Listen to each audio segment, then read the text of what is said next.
Assalamualaikum warahmatullahi wabarakatuh. Nama saya Sayang Devalisa Harahap, NIM 191050 kelas TDBKG. Nah, pada kesempatan hari ini saya akan menjelaskan tentang suatu permasalahan yang ada di sekitar kita, yaitu ada penyimpangan sosial. Seperti apa sih penyimpangan sosial itu? Pengertian dari penyimpangan sosial. Penyimpangan sosial adalah istilah yang digunakan untuk mengekspresikan perilaku satu atau lebih subjek yang berperilaku tidak sesuai dengan norma dan nilai-nilai kesusilaan yang ada baik dalam sudut pandangan individu maupun agama. Nah, selanjutnya kita akan membahas tentang penyimpangan sosial yang ada di Indonesia.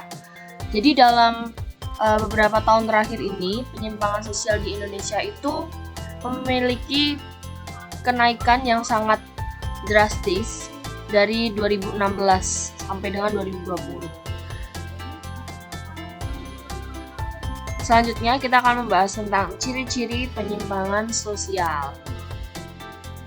Yang pertama yaitu ada merasa lebih unggul daripada orang lain. Terus yang kedua itu dia tidak memiliki rasa empati terhadap orang lain. Dan yang ketiga tidak memiliki rasa tanggung jawab pada diri sendiri maupun kepada orang lain. Yang keempat tidak memiliki rasa hormat. Yang kelima sering melanggar hukum. Yang keenam berkelakuan tidak baik. Yang ketujuh tidak memiliki prestasi akademik apapun. Terus yang kedelapan itu sering menyendiri. Yang kesembilan kurang perhatian dari orang tua ataupun dari keluarga. Selanjutnya, macam-macam dari penyimpangan sosial. Macam penyimpangan sosial ini terdiri dari 3 macam. Yang pertama yaitu penyimpangan lawan jenis. Penyimpangan lawan jenis ini apa? Penyimpangan lawan jenis ini adalah sejenis gangguan mental yang ditandai oleh preferensi atau obsesi dengan praktik yang tidak cocok ditiru. Lalu yang kedua yaitu ada macam dari kecanduan yang dilarang. Ini kecanduan terhadap obat-obat yang fungsinya itu sebagai penghilang rasa sakit dan ini tuh hanya dikasih dari resep dokter. Terus yang ketiga yaitu berbuat tidak baik. Berbuat tidak baik ini adalah suatu bentuk pelanggaran norma hukum karena telah melukai orang lain atau binatang atau merusak objek tertentu.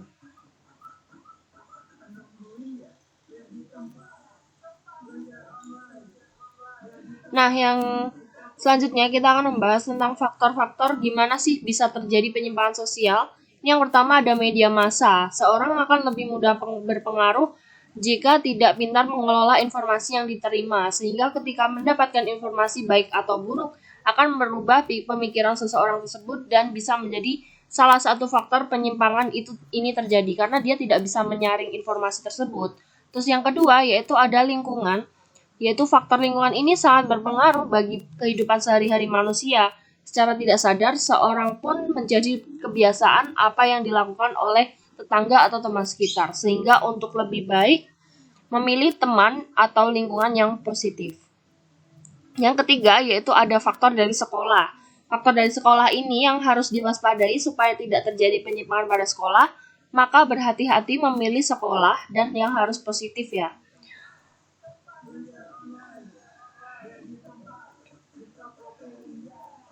Selanjutnya kita akan membahas tentang dampak-dampak dari penyimpangan sosial ini. Yang pertama itu ada terjadinya kriminalitas. Kriminalitas ini bisa terjadi ketika seseorang yang telah berbuat keburukan mempengaruhi teman sekitarnya. Terus yang kedua itu ada kehilangan masa depan. Bagi pelaku yang sudah terjadi penyimpangan bisa saja mengalami masa depan yang suram. Terus yang ketiga yaitu rugi diri sendiri ketika seseorang pelaku menyeimbangkan merugikan diri sendirinya.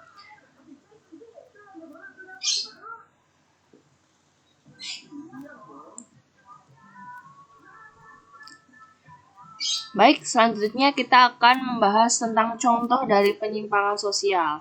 Yang pertama itu ada penyimpangan dari keluarga, dapat menimbulkan berbuat tidak baik pada keluarga, terus tingkah laku anak yang dapat berbohong kepada orang tua, perilaku berbicara yang kurang sopan dalam keluarga. Selanjutnya yang kedua yaitu sekolah. Murid sering membolos ketika jam belajar tanpa izin. Ini merupakan contoh ya. Suka berbuat kerusuhan dalam sekolah, sering membantah guru baik perintah ataupun menghina. Terus yang ketiga dari masyarakat, pelaku penyimbang sering berbuat pencurian harta milik warga, sering merusak fasilitas yang disediakan, tidak membuang sampah pada tempatnya. Nah, ini dia yang bisa saya sampaikan dari penyimpangan sosial. Kurang lebihnya saya mohon maaf. Sekian dan terima kasih. Wassalamualaikum warahmatullahi wabarakatuh.